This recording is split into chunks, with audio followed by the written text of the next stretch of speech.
안녕하세요. 최근 3년 반 정도의 결혼 생활에 마침표를 찍은 이혼녀입니다. 이혼까지 정말 오래 걸렸는데 막상 도장 찍고 나니 이렇게 속이 후련할 수가 없어요. 짧은 결혼 생활이었지만 정말 드라마에 있을 법한 일을 다 겪어봤네요. 이혼하기로 마음먹은 순간을 생각하면 이게 드라마 속 이야기인지 실제인지 아직도 분간이 안 가요. 제가 망상병 환자가 아닐지 병원에 가서 검사를 받아봐야 하나 심각하게 고민한 적도 있어요. 그만큼 말도 안 되는 일이 제 눈앞에 벌어진 거예요. 그래도 이혼하면서 시댁 식구들에게 제대로 한 방 먹이고 나왔는데 그 이야기를 여러분들에게 자랑해볼까 하고 이렇게 글을 적게 되었습니다. 저는 남편을 만나고 있을 때도 결혼할 생각이 없었어요.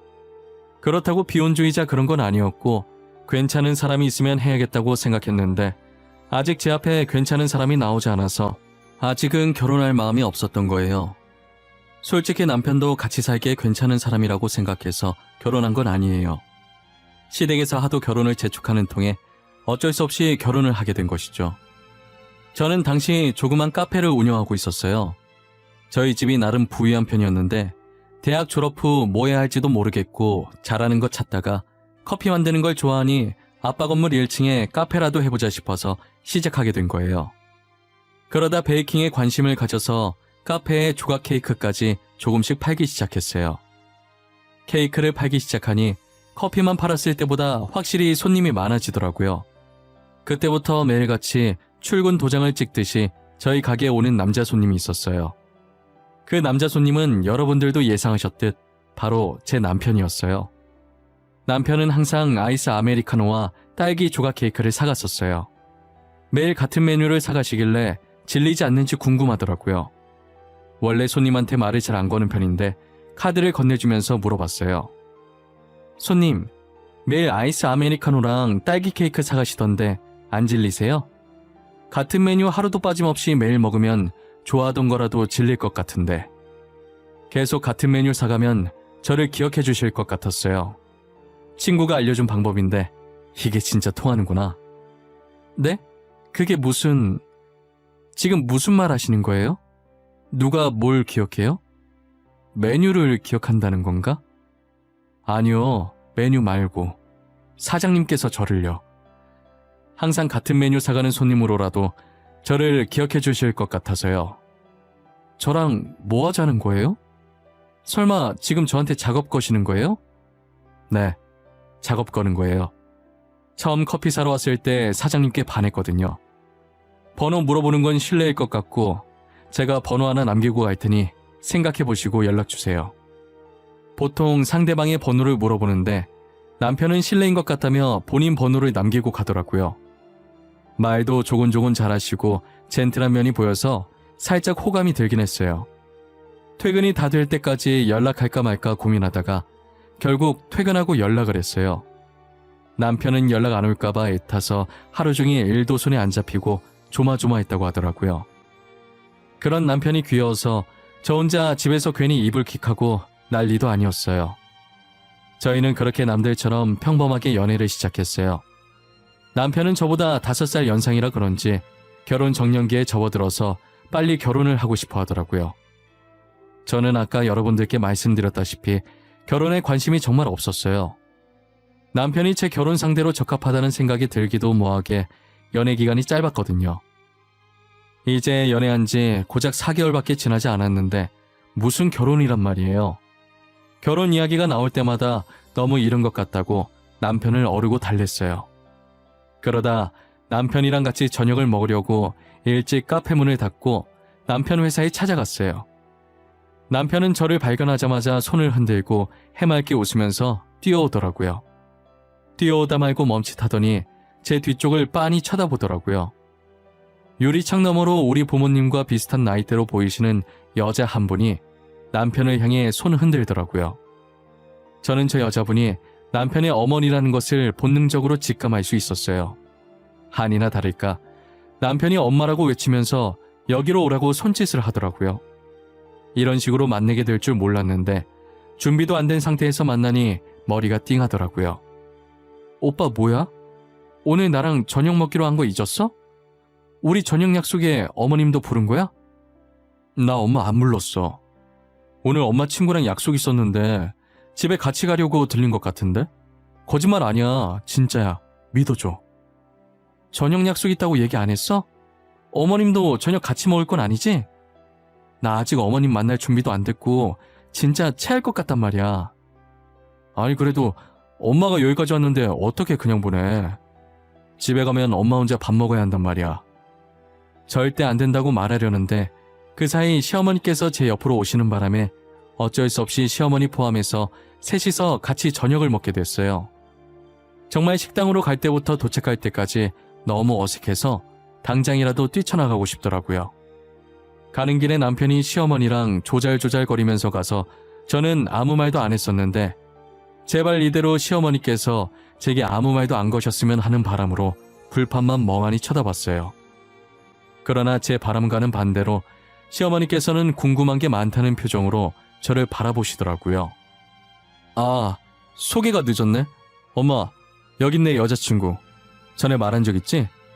그리고 여기는 우리 엄마. 서로 인사해. 우리 아들한테 이야기 많이 들었어요. 좋아 죽겠다고 난리치길래 어떤 여자인지 많이 궁금했거든요. 아들이 좋아할 만하네. 참하고 이쁘게 생겼어. 아니에요. 어머님도 되게 젊어 보이세요. 아무도 그 나이대로 안 보실 것 같은데요. 저도 어머님이 쓰시는 화장품이랑 같은 거 사서 써야겠어요. 어머, 말도 어쩜 이렇게 이쁘게 할까. 빈말이라도 기분은 좋네요. 괜히 나까지 껴서 불편하게 만든 건 아닌가 모르겠네. 나는 없다 생각하고 편히 먹어요. 남자친구한테 집으로 보내자고 한 게 미안한 마음이 들 정도로 시어머니께서 엄청 인자하시더라고요. 제가 생각했던 것과는 전혀 다르게 편안한 분위기로 식사를 했어요. 하지만 식사를 마칠 때쯤 시어머니의 한마디로 인해 가슴이 턱턱 막히기 시작했어요. 그건 바로 남편과 저의 결혼 문제였는데요. 시어머니께서는 남편 홍기가 꽉 찼으니 얼른 결혼하라는 거예요. 남편은 이때다 싶었는지 시어머니 말씀이 끝나기 무섭게 어머님도 저를 마음에 들어하는 것 같으니 둘 다 더 나이 들기 전에 빨리 결혼을 하자고 하더라고요. 저는 아직 결혼할 마음이 없다고 입장을 밝혔지만 혼자서 2명은 못 당해내겠더라고요. 일단 집 가서 생각은 해보겠다고 대충 얼버무리고 말았어요. 그 뒤로 남편은 결혼 안 하면 누구한테 잡아먹히기라도 하는 사람 마냥 저를 못 살게 굴었어요. 저도 뭐 어차피 아예 결혼 안 하려는 것도 아니니까 빨리 해치우고 말자 싶었죠. 저희는 빠른 속도로 상견례를 하고 결혼 날짜까지 잡아버렸어요. 남편 집안은 부유하지 못했고 남편이 다니고 있던 회사도 중소기업보다 더 작은 회사였어요. 아무래도 저희 집안이 부유한 편이고 저도 카페 하면서 남편보다 돈을 더 많이 벌고 있기 때문에 신혼집은 친정 부모님께서, 혼수는 제가 가지고 있던 돈으로 정말 필요한 것들만 간단히 했어요. 남편은 결혼하는데 이렇게 많은 돈이 들어가는 줄 몰랐다면서 돈도 쥐뿔 없는 주제에 결혼하자고 보챘다고 미안해서 어쩔 줄 몰라 하더라고요. 저는 괜찮다고 앞으로 둘이서 잘 사는 모습 친정 부모님한테 보여주면 된다고 다독였어요. 결혼 후 얼마 지나지 않아 시어머니께서 저희 신혼집에 찾아오신 거예요. 여행용 가방에 짐을 가득 담아 오셔서는 앞으로 저희랑 같이 살겠다는 게 아니겠어요? 어머님, 이 많은 짐들이 다 뭐예요? 여행이라도 가세요? 일단 안으로 들어오세요. 아가, 미안한데 앞으로 너희랑 살면 안 되겠니? 방 하나 남는다고 들은 것 같은데 남는 방을 내 방으로 쓰면 안 될까? 어머님 집 놔두고 저희 집에서 산다고요? 무슨 일 있으세요? 그 방 저희 아기 낳으면 아기 방으로 쓰려고 놔둔 방이에요. 아기 낳을 때까지만 내가 쓰면 안 될까? 나 지금 갈 곳이 없어서 그래. 당분간만 있게 해줘. 내가 어떻게든 동구해서 나갈게. 아니, 어머님이 들어와서 사는 건 상관이 없는데 무슨 일인지 말씀은 해주셔야죠. 도대체 무슨 일이 있었던 거예요? 저한테 말해주셔야 저도 돕든 말든 하죠. 내가 사기를 당해서 집을 다 날렸어. 친한 친구가 돈 2배로 불려주겠다고 건물 담보로 맡기라길래 나는 친구만 믿고 아들 몰래 집을 맡겼는데 그게 홀랑 날아가 버린 거야. 알고 보니 시어머니께서 믿었던 친구한테 배신을 당해서 집을 다 날려버린 거예요.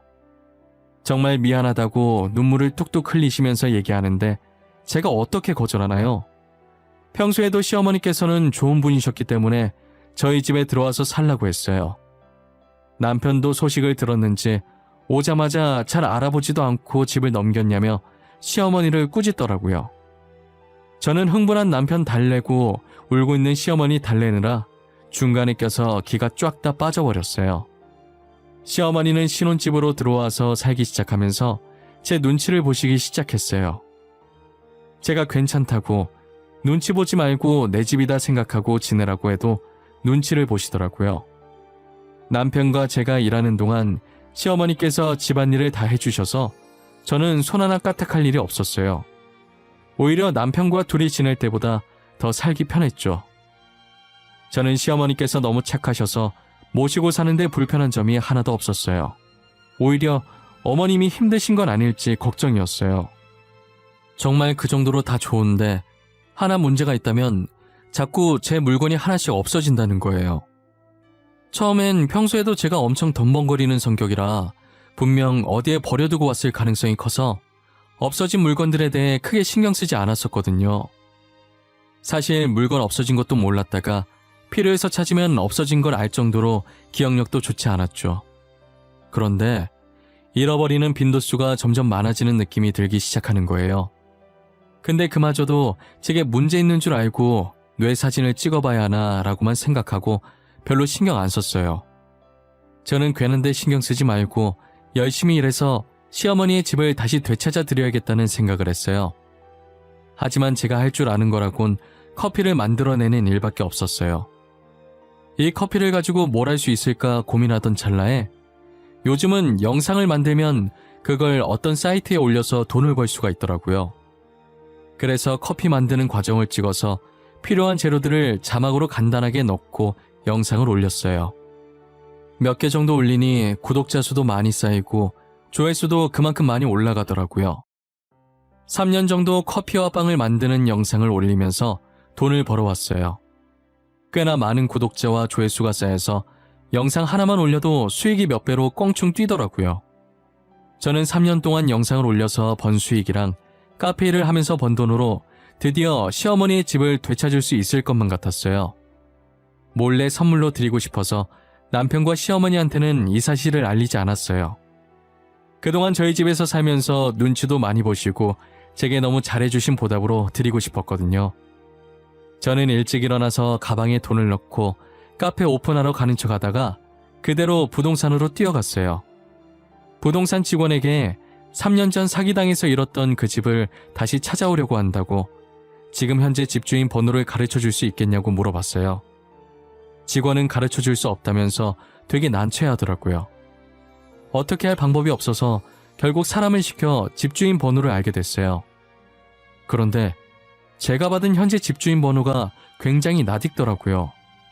제 휴대폰에 입력을 해보니 남편이라는 두 글자가 떡하니 뜨는 거예요. 저는 남편이라는 글자를 보자마자 도대체 이게 무슨 일인가 싶었어요. 그때부터 굉장히 찝찝하고 더러운 기분이 들기 시작하더라고요. 제 눈으로 직접 확인해야 할 것 같아서 곧장 시어머니가 살았던 집으로 가보기로 했어요. 시어머니 집 맞은편에 있던 카페에 들어가서 몰래 그 집을 계속 지켜보고 있었어요. 1시간이 지났을 때쯤 시어머니 집에서 남편과 시어머니가 나오고 있더라고요. 저는 혹시나 모를 상황을 대비해서 사진을 찍기 시작했어요. 그러다 남편과 시어머니 뒤에서 나오는 사람을 보고 폰을 떨어뜨릴 뻔했죠. 모르는 여자가 그 집에서 같이 나오더니 그 둘을 배웅해주고 있었고, 그리고 시선을 밑으로 내리니 여자 다리를 양팔로 안고 있는 어린아이도 보였었어요. 도저히 이게 무슨 상황인지 예측을 해보려고 해도 도무지 떠오르지가 않더라고요. 분명 시어머니께서 사기당했다고 했는데 사기당해서 잃은 그 집은 남편 명이 그대로였고, 거기서 나오는 시어머니와 남편, 그리고 모르는 여자와 아이까지 전혀 모르겠더라고요. 저는 이 상황에 대해 더 알아봐야겠다는 생각이 들었어요. 안 그래도 주말만 되면 시어머니와 남편이 각자 친구들과 약속이 있다고 나가더라고요. 주말에 이 두 사람이 이곳에 나타날 것이라는 확신이 들었어요. 저는 개인 사정으로 주말에 카페를 쉰다고 적어놓고 시어머니 댁으로 향했어요. 뭐라고 하는지 듣고 싶어서 벽면에 붙어서 그들이 나올 때까지 숨죽여 기다렸어요. 얼마 지나지 않아서 문 열리는 소리가 들리더니 한 명씩 밖으로 나오더라고요. 에미야, 우리 간다. 다음 주에 또 오마. 그때까지 우리 손자 잘 부탁한다. 에구, 똥강아지. 할미 갈게요. 다음 주에 보자. 여보, 우리 없는 동안 아프거나 필요한 거 있으면 말해. 바로 달려올 테니까. 알겠지? 우리 아들, 아빠 갈게. 다음 주에 보자. 우리 아들이 좋아하는 치킨 사들고 올게. 당신 뒤에 나무. 앞 좀 보고 다녀. 다칠 뻔했잖아. 다음 주에 봐. 어머님도 다음 주에 오세요. 제가 맛있는 거 해드릴게요. 아이고 애미야, 손이 차다. 얼른 들어가. 우리는 알아서 잘 가니까 나올 필요 없어. 우리 강아지 코 빨개진 것 봐라. 애 감기 걸릴라. 어여 들어가. 저는 그들의 대화를 듣고 너무 놀라서 녹음기를 떨어뜨리고 양손으로 입을 틀어막았어요. 알고 보니 시어머니 집에 살고 있던 여자는 남편의 상간녀였어요. 시어머니는 제게 사기당했다고 거짓말치고 저희 신혼집에 얹혀 살면서 그 집을 남편의 상간녀가 살게 내어준 것이었어요. 어떻게 이런 식으로 사람 뒤통수를 칠 수 있는지 눈물이 나기 시작하더라고요. 제가 이제껏 남편과 시어머니께 잘못한 것도 없는데 이렇게 당하니 너무 서러웠어요. 어디다 말할 곳이 없어서 친구한테 이 사실을 털어놓았고 저는 친구에게 돈을 줄 테니 저 대신 그 집을 사달라고 부탁했어요. 야, 괜히 네 돈 써서 그 집을 왜 사냐? 그 사람들만 좋은 거 아니야? 그냥 그 집을 우리가 뺏어버리자. 그 집을 뺏자고? 무슨 수로 뺏을 건데? 사는 방법밖에 없지 않아? 돈 안 쓰고 어떻게 그 집을 뺏어와? 이 언니가 한때 주식 공부한 거 알지? 나만 믿어. 내가 말 몇 번만 하면 그 집 바로 쓰러져. 내가 지금 굉장히 좋은 방법이 떠올랐거든. 제 친구는 우연을 가장해서 남편에게 접근을 했어요. 남편과 친해진 후 좋은 투자권이 있는데 놓치기 아까운 거라고 해보기를 권유했죠. 남편은 솔깃했지만 혹시나 모르는 마음에 약간의 돈으로 투자를 한 거예요. 그런데 친구의 말대로 남편이 투자했던 그 주식이 대박이 난 거죠. 남편은 친구를 만나서 진짜 대박 날 줄 알았으면 더 넣을 걸 그랬다고 아쉬워했다는 거예요.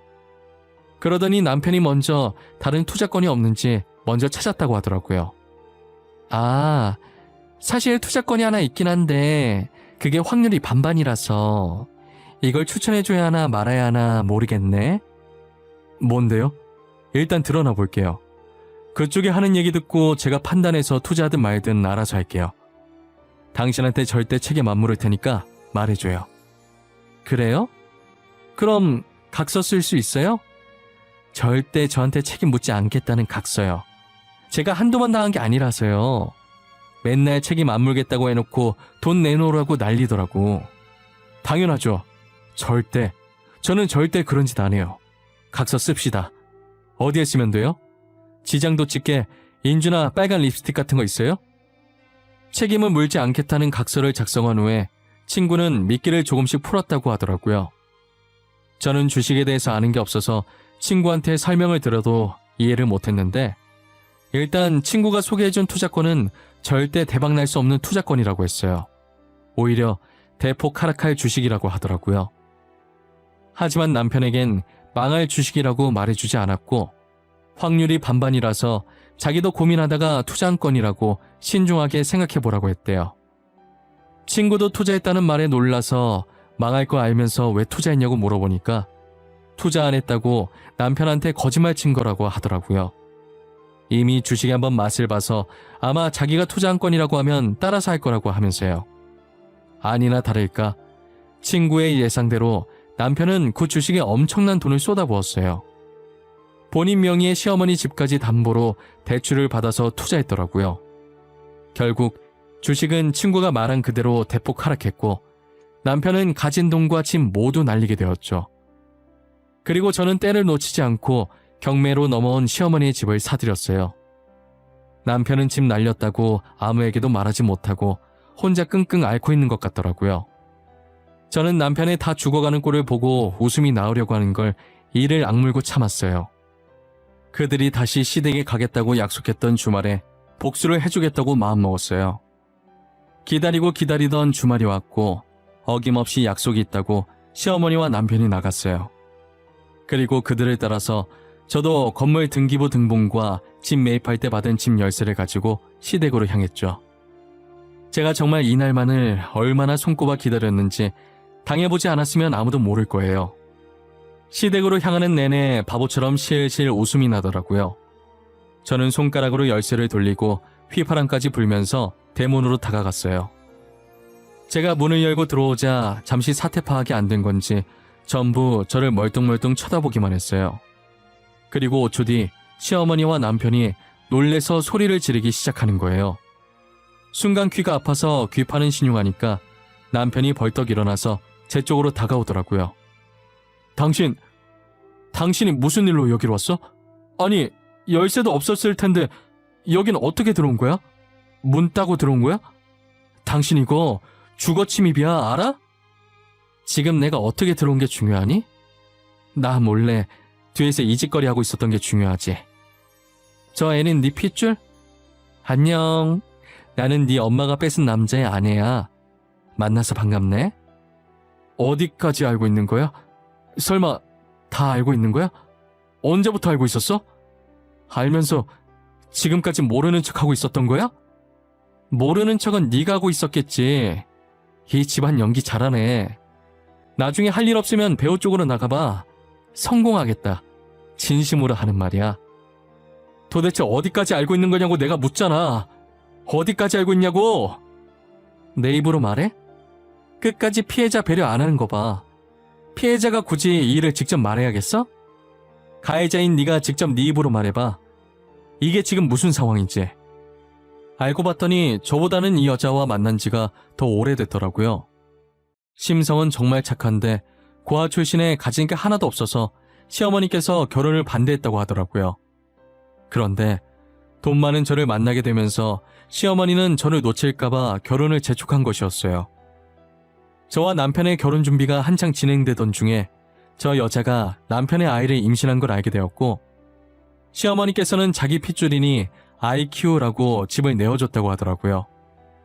제가 주는 용돈을 그대로 저 여자한테 갖다 바쳤다고 하더라고요.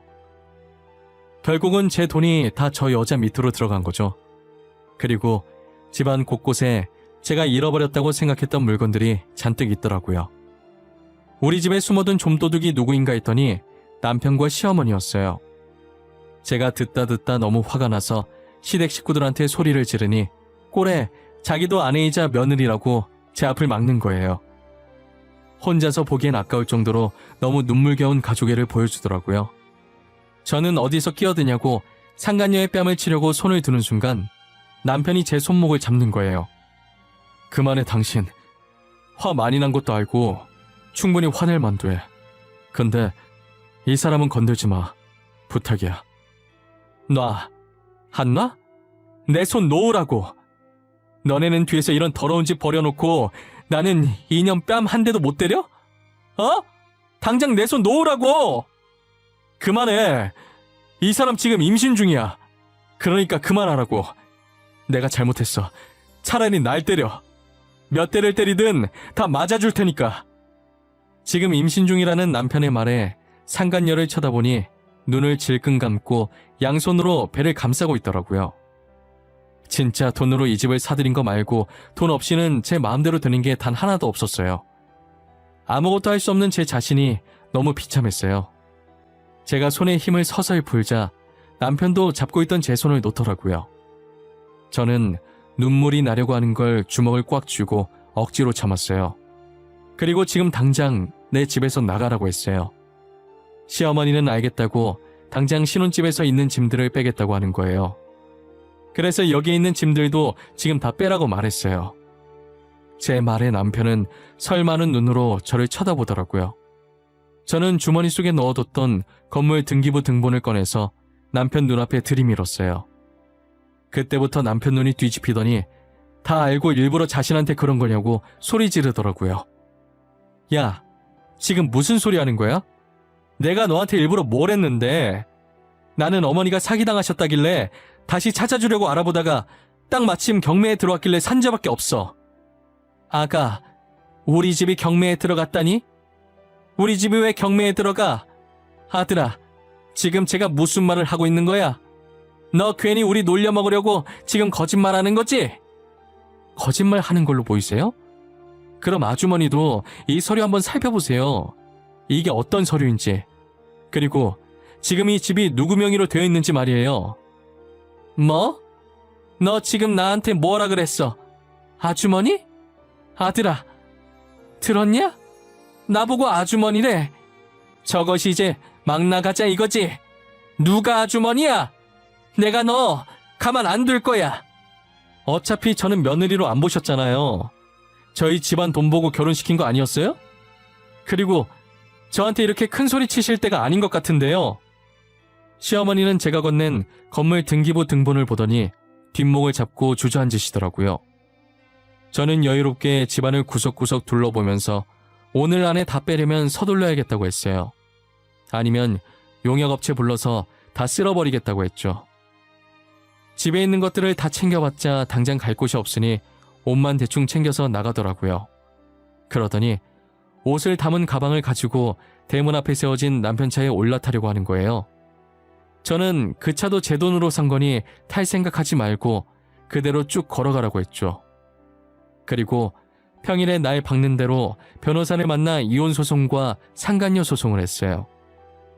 소송을 하고 와서는 짐을 정리하고 남편과 시어머니의 흔적이 있는 신혼집을 팔았어요. 비로소 제가 지긋지긋했던 지옥에서 완전히 해방된 기분이 들었어요. 저는 다시 사랑하는 부모님 품으로 돌아갔어요. 제가 집안에 들어서자 부모님께서 그동안 수고했다고 꽉 안아주시는데 그날 얼마나 울었는지 몰라요. 부모님 품에 안겨 소세지가 제 눈에 얹어진 기분이 들 정도로 펑펑 울었습니다. 어머니가 일부러 제 눈물 그치게 하려고 괜히 좋은 남자 만나서 재혼하라는 거예요. 그런데 어머니가 했던 방법이 정말 효과가 있었어요. 나오려고 했던 눈물도 쏙 들어가고 장난이라도 그런 말 하지 말라고 어머니를 쏘아봤어요. 어머니는 웃으면서 우는 거 저랑 안 어울린다며 손가락으로 코를 살짝 톡 건드시더라고요. 그날은 괜히 애교 부리고 싶어서 어머니 품으로 더 파고들었던 것 같아요. 앞으로 부모님이랑 같이 지내면서 재혼은커녕 연애도 절대 하지 않을 거예요. 연애할 시간에 옆에 계신 부모님한테 효도나 더 하려고요. 복수 목적으로 샀던 시어머니 집도 보면 계속 그날 생각이 날 것 같아서 다시 팔았고 그 돈으로 공기 좋고 물 좋은 곳에다 저희 부모님 별장이나 하나 만들어드렸어요. 딸은 출가 외인이라는 말이 맞는지 제가 부모님보다 시어머니를 먼저 생각했더라고요. 저렇게 좋아하시는 어머니 아버지를 보니 시어머니 집 찾아줄 생각 말고 진작에 저희 부모님한테 효도나 할 걸 그랬다 싶어요. 여러분들이 보기엔 어떠세요? 제가 한 선택이 과연 옳은 선택이었을까요? 댓글 남겨주시면 쓴소리도 달게 받겠습니다. 지금까지 제 긴 이야기 들어주셔서 정말 감사합니다.